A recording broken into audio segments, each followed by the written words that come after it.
Femme de Dieu, bonjour à toi et bienvenue sur le podcast de la femme victorieuse. Mon prénom c'est Jessie et je suis la fondatrice de LFV. Aujourd'hui, nous recevons une invitée, Darlia, la fondatrice de Femmes Vertueuses, qui va partager avec nous son témoignage de la délivrance de la masturbation et de la pornographie. Allez, on commence tout de suite. Darlia, bonjour à toi. Bonjour Jessie. Comment vas-tu aujourd'hui? Je vais très bien et toi? Oui, moi ça va. C'est lundi, ça va. On commence la nouvelle semaine, donc ça va tranquillement. Donc tout d'abord, Super. Darlia, avant que tu partages ton témoignage avec nous, est-ce que tu peux te présenter un peu? Alors, moi je m'appelle Darlia, j'ai 27 ans. Je suis antillaise et j'habite actuellement en France. D'accord, merci beaucoup. Donc, beaucoup de personnes en fait sont vraiment sous le joug de la pornographie, de la masturbation. Et en fait, quand Daria m'a contacté pour partager son témoignage, j'ai vraiment dit merci à Dieu parce qu'il y a quelqu'un qui a justement ce courage-là de parler. Et j'espère que son témoignage va aider les personnes qui sont en train de lutter contre ça. Ou peut-être va vous aider à comprendre en fait ce que des proches sont en train de traverser. Donc, Darlia, comment, en fait, cette addiction, cette dépendance à la pornographie et la masturbation a commencé? Qu'est-ce qui s'est passé pour que tu te retrouves dans ce genre de situation-là? Alors, ça a commencé en fait, j'avais 6 ans et ma mère nous laissait tout le temps avec notre grande cousine et notre tante. Et je pense qu'elle a eu l'habitude de me voir et tout. Et puis, elle a décidé de dire qu'elle en profite. Et au fil du temps, elle a commencé à me faire des attouchements, à me faire voir sa partie intime et tout. Et moi, en tant que jeune fille, mes parents m'ont pas forcément donné des détails par rapport à ces choses et nous ont pas donné plus d'explications à moi et mon frère par rapport à la sexualité. Et en grandissant en tant qu'adolescente, je ressentais le besoin de me toucher. Donc en fait, pour tout vous dire, ça n'a pas commencé par la pornographie, mais plutôt par la masturbation. Et je grandissais avec le besoin de me toucher, peut-être de visionner des choses par la suite. Et voilà, en fait, c'est comme ça que ça a commencé. J'aimerais rajouter quelque chose de très important. Mais avant, j'aimerais préciser que j'ai travaillé pendant 4 ans dans une localité à Londres, en Angleterre, en tant que juriste. J'étais responsable du traitement de dossiers d'enfants qui ont été soit abusés sexuellement, émotionnellement ou physiquement, ou ça peut être les 3 ou les 2, ou encore d'enfants qui ont été victimes de négligence physique ou de négligence émotionnelle. Et dans le cadre de mon travail, j'ai eu différentes formations, notamment sur les survivants d'abus de l'enfance. Également, une formation sur la violence domestique, les violences domestiques, mais aussi sur le harcèlement. Donc, j'ai eu beaucoup de formations sur tout ce qui est abus, en fait, de l'enfance, mais aussi les effets de ces abus à l'âge adulte. Et j'ai traité beaucoup de dossiers d'enfants qui ont été abusés sexuellement. D'accord? Et ce que je vais dire, c'est que quand les enfants ont des comportements sexuels, j'ai eu beaucoup de dossiers, j'ai traité beaucoup de dossiers où les enfants avaient des comportements sexuels. Quand les enfants ont des comportements sexuels entre eux, c'est qu'il y en a un ou plusieurs qui ont vu en fait, donc plusieurs enfants ont vu des ébats sexuels, ça peut être des ébats sexuels de leurs parents, ça peut être de la pornographie à la télé. Ce qu'ils vont faire, c'est qu'ils vont répéter ce qu'ils ont vu, ou encore qu'ils ont été victimes d'abus sexuels. Et dans la majorité des cas, l'auteur des faits a accès au foyer, a accès à la maison familiale. L'auteur des faits, c'est parfois un membre de la famille, un voisin, un ami de la famille qui peut en fait prendre l'enfant, passer la journée avec l'enfant, garder l'enfant dans sa maison, faire un tour en voiture. Les choses se passent très vite, faire un tour en voiture, prétextant d'aller au McDonald's, prétextant d'aller acheter quelque chose pour l'enfant et des choses se passent, d'accord? Les enfants n'ont pas de comportement sexuel comme ça. Ils se réveillent pas un matin et puis ils ont un comportement sexuel. Il y a une racine, il y a une graine, il y a quelque chose qui s'est passé, d'accord? Il y a quelque chose qui s'est passé. C'est soit ils ont vu quelque chose, Ils ont vu leurs parents avoir des débats sexuels. Ils ont vu d'autres personnes avoir des relations sexuelles. Ça peut être aussi la pornographie, d'accord? Ils ont vu des scènes sexuelles ou encore ils ont été victimes eux-mêmes d'abus sexuels. Et ce qu'ils vont faire, comme ce sont des enfants, ils n'ont pas la compréhension, ils vont juste reproduire ce que quelqu'un leur a fait, d'accord? Ils ne pensent pas que c'est en mal. Est-ce que vous comprenez? Ils ne pensent pas que c'est en mal. Ils ne pensent pas que c'est qu'ils font du mal à quelqu'un d'autre. Ils reproduisent juste ce qu'ils ont vu ou ce que quelqu'un les a fait, d'accord? Et un parent qui voit son enfant avoir des comportements sexuels peut penser que ça vient de l'enfant, mais il y a toujours une graine quelque part. Et malheureusement, il y a des enfants, il y a des parents, pardon, qui vont en fait culpabiliser l'enfant ou le traiter de tous les noms. Alors qu'il faudrait plutôt lui poser la question, qu'est-ce qui s'est passé? Qui t'a montré comment faire ça? Poser les bonnes questions à l'enfant pour savoir d'où ça vient ça. Qui t'a fait ça? D'accord? Et de prier pour l'enfant pour que Dieu nettoie cet enfant. D'accord? Dieu purifie cet enfant pour que ce comportement ne cause pas en fait de plus gros problèmes à l'âge adulte. D'accord? Des dépendances, la débauche sexuelle également. Il faut prier pour les enfants. Il faut poser les bonnes questions aux enfants quand les parents remarquent qu'il y a quelque chose qui ne va pas. L'enfant fait des choses, c'est pas normal. Il faut poser les questions à l'enfant. Qui tu as vu faire ça? Est-ce que quelqu'un t'a touché? D'accord? Il ne faut pas avoir peur de poser des questions, mais aussi de prier et demander des révélations divines à Dieu. D'accord? Révélation divine. Il faut prier aussi pour que le Seigneur protège vos enfants, mais qu'il vous révèle aussi s'il y a des personnes qui n'ont pas la place, qui n'ont pas leur place, pardon, dans vos vies et dans la vie surtout de vos enfants. Ne vous fiez pas aux apparences, aux beaux visages et aux belles paroles. D'accord? Le mal n'est pas, ne se lit pas sous le visage des gens. Ok? Le mal ne se lit pas sous le visage des gens. Et si vous, justement, vous avez eu des comportements sexuels quand vous étiez enfant, juste priez, demandez pardon à Dieu, priez pour que le Seigneur puisse vous délivrer de la culpabilité, vraiment vous dire que vous étiez des enfants. Vous étiez des enfants. Priez pour que le Seigneur retire cette culpabilité-là.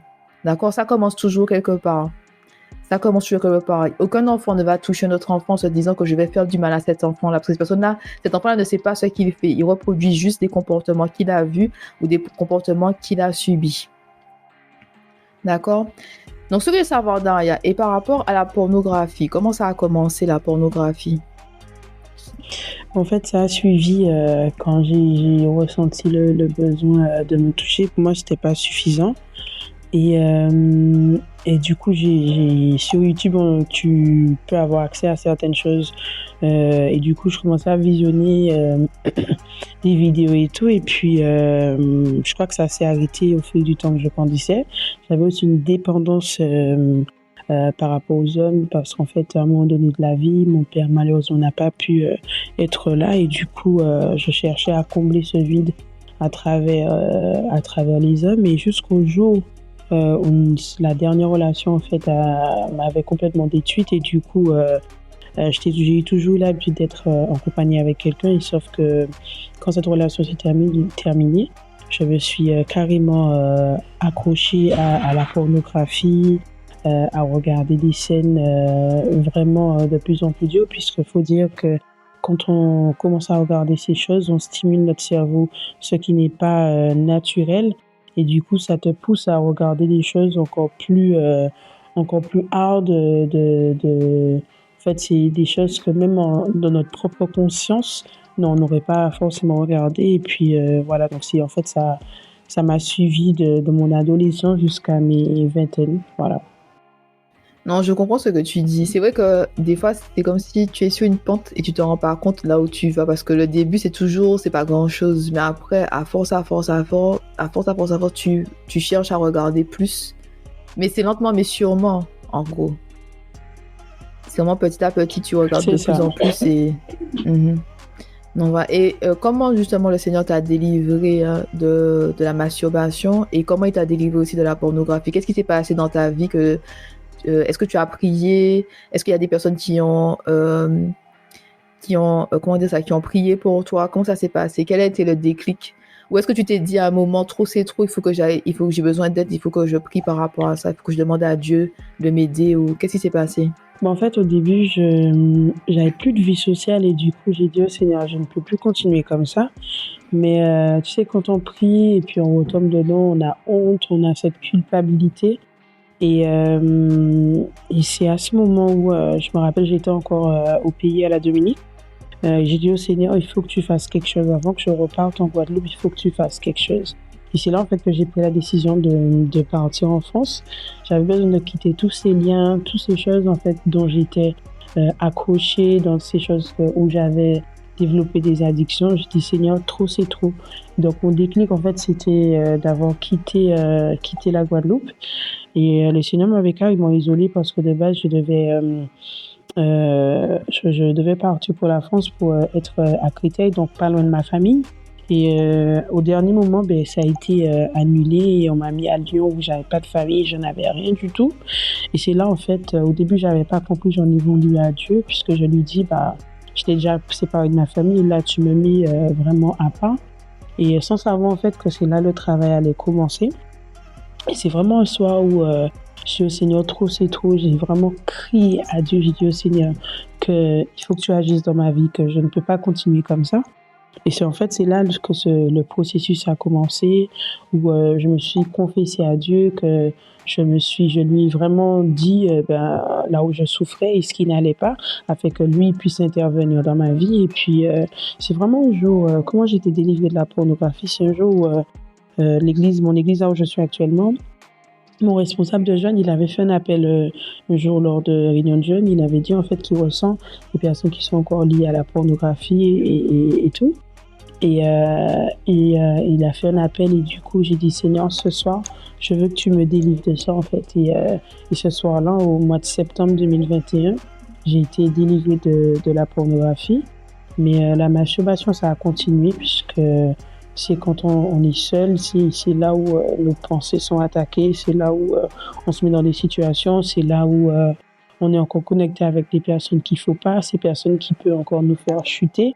Et toutes ces choses, je ne le savais pas puisque je n'en avais jamais parlé à qui que ce soit autour de moi. Et ça a continué ça m'a poursuivi en 2022, pardon. Et puis j'habite seule, donc du coup l'ennemi en fait joue dans ce côté-là. Et j'ai dit au Seigneur, là trop c'est trop, puisque je ne peux pas avoir un pied à l'intérieur avec toi et un pied à l'extérieur. Je ne peux pas avancer et puis être sous la chair, à chanter, etc. Et puis ma vie n'est pas en règle. J'ai dit Seigneur, il faut que tu fasses quelque chose. Et depuis, franchement, même si je ne le pratique plus depuis l'année dernière, mais je me bats. Et je veille en fait, c'est-à-dire je prie et que je fais en sorte de ne pas me mettre dans des situations pour ne plus chuter, quoi. Je veux dire, c'est que sortir de la vie du péché, si on peut dire ça comme ça, c'est un combat. Et c'est vrai que beaucoup de personnes qui font de leur mieux pour sortir de certaines dépendances, d'arrêter de faire certaines choses, elles peuvent être découragées parce qu'elles font de leur mieux, mais elles retombent et tout. Et ce que je veux dire à toutes les personnes qui nous écoutent aujourd'hui, c'est de se dire que le Seigneur nous tient la main et que le Seigneur délivre ses enfants de la vie du péché. Il faut vraiment appeler Dieu et il faut continuer en fait de se battre jusqu'à la délivrance totale.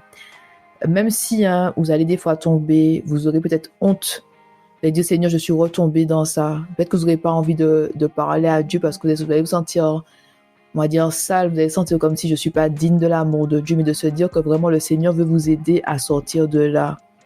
Le Seigneur sait ce qui s'est passé dans vos vies. Le Seigneur sait qu'est-ce qui a causé ce problème et cette vie dans le péché. Le Seigneur a vu comment vous êtes tombés. Et le Seigneur veut sauver tous ses enfants. Donc, peu importe ce qui se passe, même si vous tombez aujourd'hui, il faut se relever. Il faut se relever et continuer de se battre jusqu'à la délivrance totale. Parce que si Dieu a fait dans la vie de Daria, il peut également le faire dans vos vies. Le Seigneur n'est pas limité, d'accord? Le Seigneur n'est pas limité. Mais par contre, il faut vraiment se battre et relever sa tête. Oui, on tombe, mais oui, on se relève. On appelle le Seigneur. Seigneur, aide-moi. On s'accroche à lui. Parce que le Seigneur, il va vous entourer des bonnes personnes pour vous aider. Il va utiliser des événements, par exemple, comme un pasteur qui ressent que aujourd'hui, il y a un appel, que je sens qu'il y a des personnes qui ont besoin de délivrance. D'accord? Et ne pas avoir honte. Et c'est vrai que quand on met les péchés au grand jour, il y a vraiment cette délivrance-là. Tant que c'est caché, tant que ça nous contrôle. Donc, si vous sentez qu'il y a un appel à l'église, quelque chose, allez chercher votre délivrance. N'ayez pas honte, peu importe l'opinion des autres. Tout ça, c'est entre Dieu et vous. Il n'y a que Dieu qui peut vous juger. Il n'y a que Dieu qui sait qu'est-ce qu'on vous a fait ou qu'est-ce qui s'est passé dans votre enfance. Il n'y a que Dieu. Et quand le Seigneur aussi nous dit, par exemple, qu'on doit s'éloigner de certaines personnes, il faut s'éloigner de certaines personnes. Il ne faut pas rester à côté parce que le Seigneur sait très bien que on est influencé par les personnes qu'on fréquente. Et si vous cherchez à changer de style de vie, avoir un style de vie beaucoup plus sain, vous ne pouvez pas fréquenter des personnes qui ont une vie contraire à la volonté de Dieu. D'accord? Donc, le Seigneur sait aussi, quand on choisit de mettre la vie de péché de côté, le Seigneur nous entoure de nouvelles personnes pour nous aider justement à rester sur notre chemin. Donc, ce que je demandais Darlia aussi, c'est est-ce que tu as eu d'autres occasions justement pour partager ton témoignage et est-ce que tu as eu des retours après que tu aies partagé ton témoignage? Alors, au mois de février, on avait ce qu'on appelle Sky Worship, donc c'était soirée louange à l'église, c'était pour les jeunes et tout. Et en fait, ce soir-là, le thème, c'était libre. Et mon responsable a fait appel à moi puisque il avait envie, en fait, que je partage mon témoignage. Et vraiment, ce soir-là, même si je me rappelle, c'est vrai que c'est pas évident de mettre sa vulnérabilité dehors. Et je dis, Seigneur, si c'est pour ta gloire, si c'est pour libérer d'autres personnes et leur montrer, c'est pas parce que je suis à la louange ou autre que moi aussi, je n'ai pas de difficulté. J'ai été servi comme l'instrument en fait que Dieu voulait que je sois et ce soir-là j'avais partagé mon témoignage, j'avais partagé des tips et vraiment on avait eu des retours par rapport à ça puisque aujourd'hui dans la francophonie c'est tellement tabou de parler de tout ce qui est addiction et tout et de voir que quelqu'un brise la glace et ça a vraiment touché beaucoup de jeunes en fait qui étaient venus, qui avaient soif de Dieu, mais aussi besoin d'une réponse par rapport à ça, quoi. Mm-hmm. Non, mais les gens dans la francophonie, ils ont peur beaucoup du jugement, du qu'en dira-t-on, de comment les personnes vont les voir par rapport à ça. On ne se rend pas compte que les églises sont censées être des hôpitaux, en fait, des hôpitaux pour qu'on puisse justement venir pour être guéri et délivré. Vraiment ça, et qu'il y a vraiment une puissance dans le témoignage. Ça donne de l'espoir à d'autres personnes. Ça encourage aussi d'autres personnes à continuer de se battre pour le Seigneur, pour avoir une vie meilleure avec Dieu. On a vraiment besoin de tous les témoignages, en fait. Donc, ça édifie. Les témoignages, vraiment, ça édifie parce que ça montre à d'autres personnes que si Dieu a fait dans ma vie, il peut faire aussi dans la tienne. Exactement. Mais je veux savoir, Daria, comment tu t'es sentie la première fois que tu as dû parler de ça? Est-ce que tu as eu peur? Est-ce que, je sais pas, est-ce que tu t'es dit... Parce que c'est quand même compliqué de venir devant des personnes et de parler de certaines choses. Est-ce que tu as eu des pensées contraires? Est-ce que tu as eu des attaques de la pensée, par exemple? Est-ce que tu t'es senti, genre, peut-être entre deux, j'ai envie d'y aller, mais en même temps, je réfléchis et tout? Oui, alors la première fois où j'ai dû vraiment partager ça, on était en petit comité et on était en retraite de leaders de jeunes adultes et jeunes ados en septembre 2022. Et où le Seigneur me poussait à dire en fait ce par quoi je passais et avec quoi je luttais. Et franchement, c'était dur puisque même si d'un côté j'avais envie de le faire, d'un autre côté, c'est comme si mes pensées me disaient ah, c'est bon, on va se moquer de toi. Les gens vont plutôt regarder comme ah oui, la Darlia que je connais. Donc plein de choses et c'est vrai que j'avais eu ces pensées de plein de doutes, plein de pensées négatives et me disant ah oui, à quoi ça sert que tu aies parlé de ça et tout. Et franchement, la première fois, c'est comme ça que je me suis sentie. Mais une fois que Dieu m'a donné cette confiance à parler au mois de février, franchement, j'ai senti une liberté. Franchement, c'était une libération. C'était un point en moins quand j'ai parlé de mon témoignage, pardon, et je me suis sentie légère. Oui, il y a vraiment un pouvoir dans la confession. Il y a vraiment un pouvoir dans la confession. C'est écrit dans la Bible que la vérité nous affranchit. Et il y a la vérité dans la connaissance, mais il y a la vérité aussi dans le fait de mettre ce qui est dans les ténèbres au grand jour. Et moi, à chaque fois que le Seigneur m'a appelé à vraiment être vulnérable et partager des choses qui me touchent et tout, il y a eu, j'ai senti vraiment un poids qui est sorti sur mes épaules. Et il y a vraiment cette libération. C'est vraiment comme si tu sens que tu peux respirer enfin et tout. Tu sens vraiment que tu peux respirer. Et après, quand je dis ça, Dieu n'appelle pas tout le monde à partager son témoignage en face d'un groupe ou en face d'une communauté ou sur scène et tout. Mais même des fois avec des gens qui nous aiment et que nous aimons, il y a vraiment une libération quand on partage ses péchés, quand on partage quelque chose, un secret et tout. Et je l'ai expérimenté avec ma sœur Jenny. Il y a un jour, je lui explique ce qui s'était passé dans ma vie et tout. Et juste ça, son écoute, sa compréhension, mais également ses prières, parce que les personnes peuvent prier pour vous. On est censé prier. C'est écrit dans la Bible, confess to one another, donc de se confesser l'un à l'autre et de prier pour les uns et les autres. Donc il y a vraiment ça. Quand on se confesse à quelqu'un d'autre, je dis bien enfant de Dieu, cette personne va prier pour nous, va prier avec nous, pour que le Seigneur puisse agir en nous, œuvrer en nous, nous délivrer, nous aider avec nos difficultés, nous aider avec cette vie dans le péché. Vraiment, il y a vraiment cette liberté, ce poids qui sort. Et il y a vraiment aussi, quand on est entouré des bonnes personnes, cette envie d'aider son prochain, cette envie de se dire, tu n'es pas toute seule, on va prier pour toi, on va intercéder pour toi. Les gens vraiment font attention à nous. Et ça que c'est important de prier pour demander à Dieu d'être entouré des bonnes personnes, des personnes avec qui on peut être nous-mêmes, vraiment ces enfants, des personnes qui ont la crainte de Dieu. Et maintenant, ma question pour toi, Daria, c'est est-ce que tu as des conseils en fait pour toutes les personnes qui nous écoutent pour pouvoir justement se tenir après la délivrance, pour pouvoir se tenir éloigné en fait, pour ne pas retomber justement dans cette vie de péché, pour ne pas retomber dans la masturbation ou dans la pornographie. Est-ce que tu as des conseils à partager avec les auditrices aujourd'hui? Alors moi, donc, tout d'abord, la chose la plus importante à faire, c'est toujours venir à Dieu, c'est de lui parler, de ne pas avoir peur en fait, parce que même s'il voit, il connaît toutes choses, mais le fait de venir parler à Dieu, ça aide. Deuxièmement, comme tu disais, en fait, je rejoins ce que tu dis, c'est vraiment parler avec quelqu'un autour de soi, c'est-à-dire quelqu'un qui te suit, quelqu'un qui te demande est-ce que ça va aujourd'hui, est-ce que tu arrives à tenir, quelqu'un qui prie pour toi. Et moi, mon pasteur et mon leader de jeunes, franchement, ils ont été d'une grande aide. Et je remercie le Seigneur pour cela parce que je pense sans eux, je pense que je serais resté dans le silence et Dieu seul sait en fait ce que j'aurais vécu jusqu'à l'heure d'aujourd'hui. Vraiment de créer une routine, c'est tellement important en fait de créer une routine parce qu'en fait souvent on a tellement de temps, on a trop de temps d'ailleurs qui fait que nos pensées se dirigent vers ces choses où on trouve que bon on a le temps donc on va visionner les choses, on va rentrer dans la masturbation et vraiment s'occuper.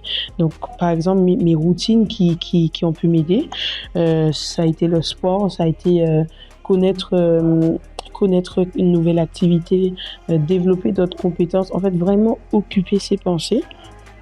Et s'entourer, en fait, c'est important aussi d'avoir des amis chrétiens et des amis qui peuvent vous écouter, des amis où vous pouvez parler de Dieu, des amis où vous pouvez sortir. En fait, toutes sortes de choses saines qui permettent à ce que vous ayez une vie chrétienne saine, pas parfaite, puisque on ne le sera jamais, mais c'est toujours vers la progression, c'est toujours vers ressembler à Dieu.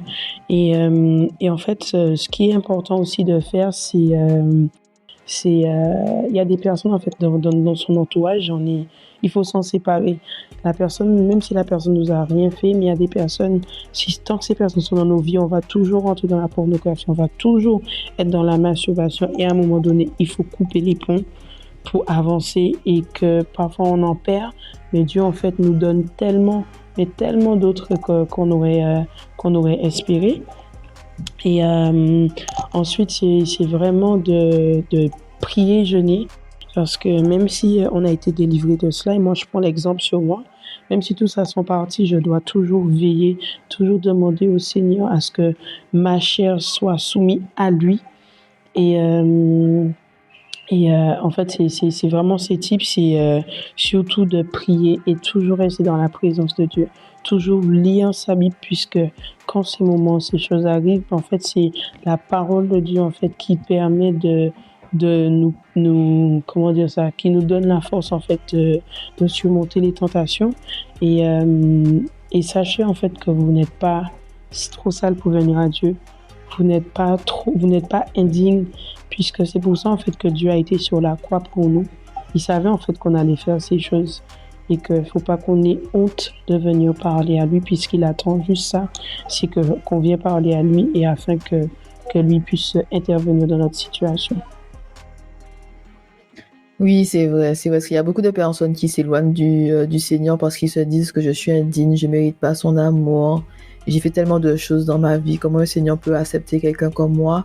Mais le Seigneur est rempli vraiment de patience avec nous, il est lent à la colère, rempli de compassion, riche en bonté et en amour pour ses enfants. Et ce que j'aime dire aussi, c'est qu'on est en fait dans une situation, notre histoire ne commence pas avec nous. Notre histoire commence avec nos arrière-grands-parents, avec nos grands-parents et nos parents. Et il y a des fois, il y a des personnes, vous êtes nés dans des situations, vous êtes nés peut-être dans des maisons où l'abus sexuel était toléré, où il y a certaines personnes qui savaient certaines choses mais qui n'ont pas agi, qui vous ont pas protégé, et puis vous êtes retrouvés à faire des choses en fait qui n'étaient pas à la gloire de Dieu. Et de savoir que le Seigneur connaît toutes nos circonstances. Le Seigneur sonde nos cœurs, et que si vous désirez vraiment changer de vie, le Seigneur veut vraiment vous aider à changer de vie. Il faut juste saisir sa main et vraiment se battre tous les jours, parce que pour changer ses habitudes, c'est un combat. Pour prendre la décision, quand Dieu met ça dans notre cœur, de couper les ponts avec certaines personnes, ça fait mal. Même si on sait que ces personnes-là n'ont plus leur place dans notre vie. Même si nous savons que ces personnes-là nous font plus de mal que de bien, mais il y a cet attachement-là quand même. D'accord? Et il y a un moment, il faut prendre la décision de se sauver soi-même. D'accord? Et de se dire que nous pouvons prier pour ces personnes qui n'ont plus leur place dans nos vies de loin. Ces personnes ne sont pas obligées de rester dans nos vies, d'accord?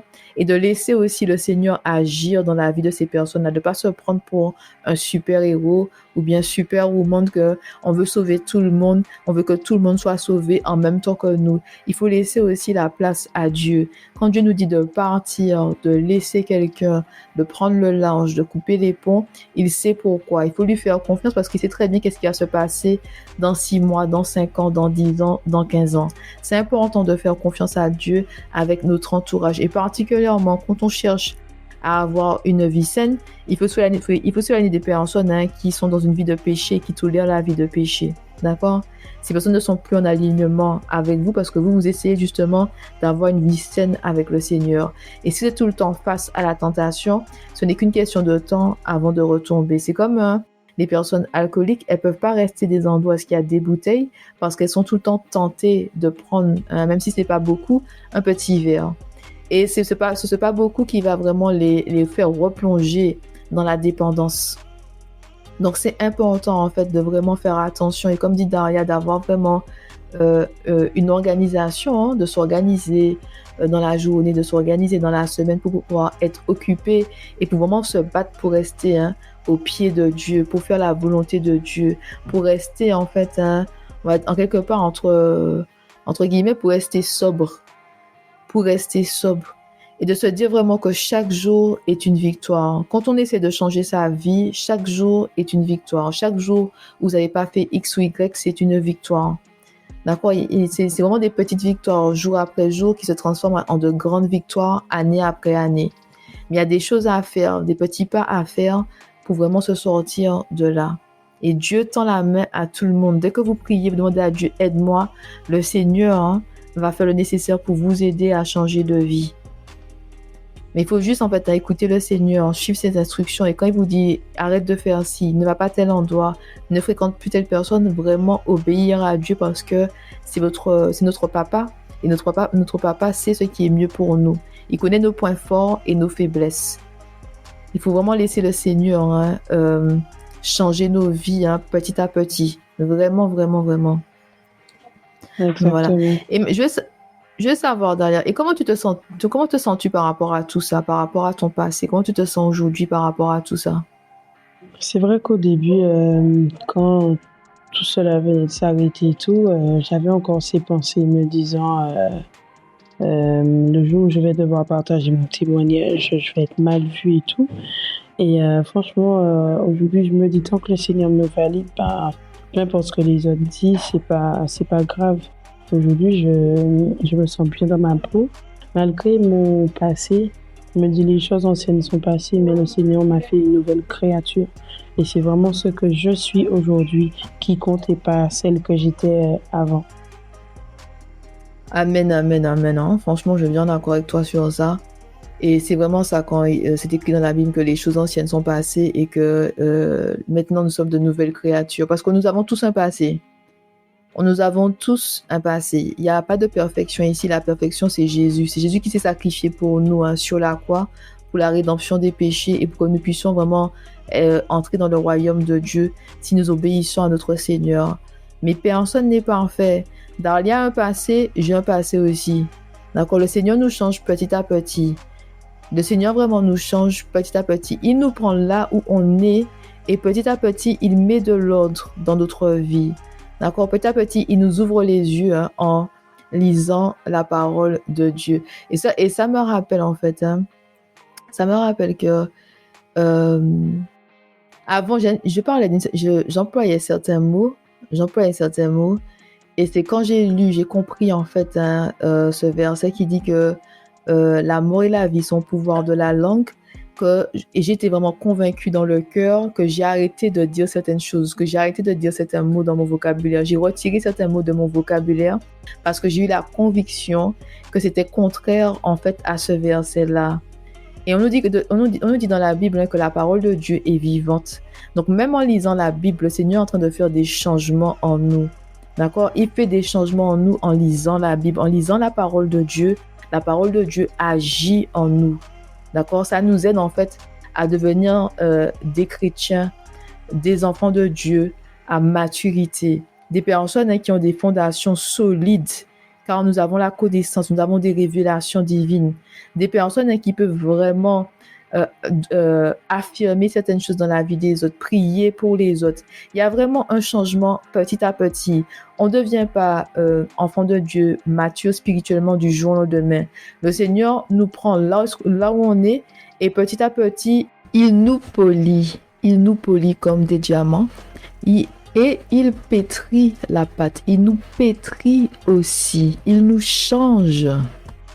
Mais aussi, il coupe les mauvaises branches. Et quand il coupe les mauvaises branches, c'est nous briser gracieusement, donc ça fait mal.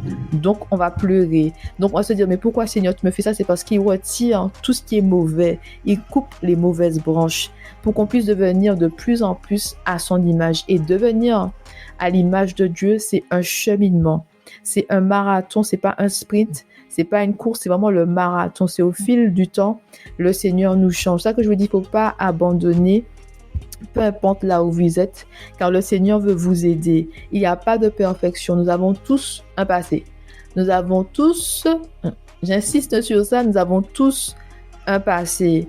Ne vous fiez pas aux apparences, parce qu'il y a beaucoup de personnes qui cachent des choses et qui font semblant d'avoir une vie parfaite ou qu'ils n'ont jamais rien fait et tout. C'est que c'est des mensonges. Nous avons tous un passé. La perfection, c'est Jésus. D'accord? Nous, on peut juste faire de notre mieux pour être à l'image de notre Père, avec l'aide du Père lui-même. Mais la perfection, vraiment, c'est Dieu. Nous vivons dans un monde en chute. C'est difficile d'atteindre une perfection dans un monde en chute. Donc voilà. Donc le Seigneur est vraiment patient avec nous. Il est lent à la colère, riche en bonté et en amour. Le Seigneur veut nous aider à changer et vraiment à devenir spirituellement mature. Amen. Donc, il faut vraiment prendre la main de Dieu et marcher avec lui et il va vous changer petit à petit, de ne pas se sentir moins que parce que vous n'arrivez pas encore à rester en fait ferme et ne pas se laisser tenter. Chaque jour est un combat et que vous allez y arriver. Vraiment, vous allez y arriver. Il faut juste continuer de faire les bonnes choses et les bonnes choses, mais ça va prendre la place des mauvaises choses, tout simplement, des mauvaises habitudes. C'est ça. Et puis, il y a est-ce que tu as quelque chose à... Vas-y, excuse-moi. Oui, il n'y a pas de souci. Vas-y. Il y a quelque chose qui dit en fait qu'en fait notre cerveau a plus de facilité à enregistrer les mauvaises habitudes, les mauvaises choses, mais quand ça s'agit des bonnes choses, on a souvent tendance à oublier ou à le mettre en place, c'est assez compliqué. Ouais. Oui, c'est vrai. C'est vrai que c'est plus difficile de se débarrasser des mauvaises habitudes. Donc voilà. En ce moment, j'essaie de mon mieux de retirer un mot de mon vocabulaire. Et à chaque fois, je dois me reprendre. Je dois plus dire ça, et tout. Donc voilà, mais c'est vrai que c'est un combat pour pouvoir adopter de nouvelles habitudes et laisser les mauvaises choses derrière nous. C'est vraiment un combat, mais on y arrive avec le temps. Amen. Donc Darlia, le mot de la fin? Alors, juste dire que... Franchement, si Dieu a pu le faire pour moi, il peut le faire encore pour vous aujourd'hui. Accrochez-vous à Dieu tant que vous pouvez. N'ayez pas en fait peur de courir vers Dieu parce qu'il n'attend que vous.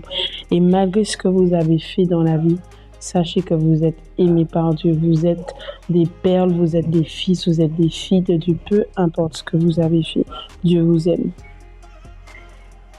Amen, amen, amen. Amen à ça. Oui, le Seigneur aime vraiment ses enfants. Et je pense que c'est cet amour-là qui nous aide tous les jours à mettre un pas devant l'autre. De savoir que le Seigneur a un amour vraiment grand pour nous, un amour qui déborde. C'est cet amour-là qui nous aide à suivre ses instructions aussi, à être obéissants. C'est le fait que nous savons que Dieu nous aime et qu'il veut nous sauver. Il veut nous sauver de nous-mêmes. Donc voilà. Donc Daria, je te remercie beaucoup pour avoir accepté cette invitation aujourd'hui, vraiment partager avec les femmes de Dieu ton témoignage et j'espère vraiment que ça va aider beaucoup de personnes. Merci à toi, Lucie, de m'avoir invitée sur le podcast. Je t'en prie, allez, à bientôt. À bientôt. Femme de Dieu, c'est tout pour aujourd'hui. J'aimerais te dire, tu sais que j'ai fait un live avec Darlia, un live sur Instagram. Donc cette vidéo est disponible sur Instagram. Et on est resté beaucoup plus de temps parler de ce problème, mais aussi parler d'autres choses. Le live que j'ai pu faire avec Darlia était vraiment enrichissant. On est allé plus loin dans notre conversation. Donc si ça t'intéresse, tu peux aller sur La Femme Victorieuse, sur Instagram, La Femme Victorieuse. Le lien de la vidéo est dans le descriptif de cet épisode. Mais en tout cas, merci beaucoup de nous avoir écoutés jusqu'à la fin, d'être resté avec moi jusqu'à la fin. N'oublie pas que La Femme Victorieuse, c'est la transformation, l'élévation, le positionnement et la victoire avec Dieu. C'est pour la victoire, nous qu'à aller, et puis bon Dieu. C'est pour la victoire, nous qu'à aller, et puis bon Dieu. Bonne fin de semaine à toi et puis à très bientôt. Allez, bye bye.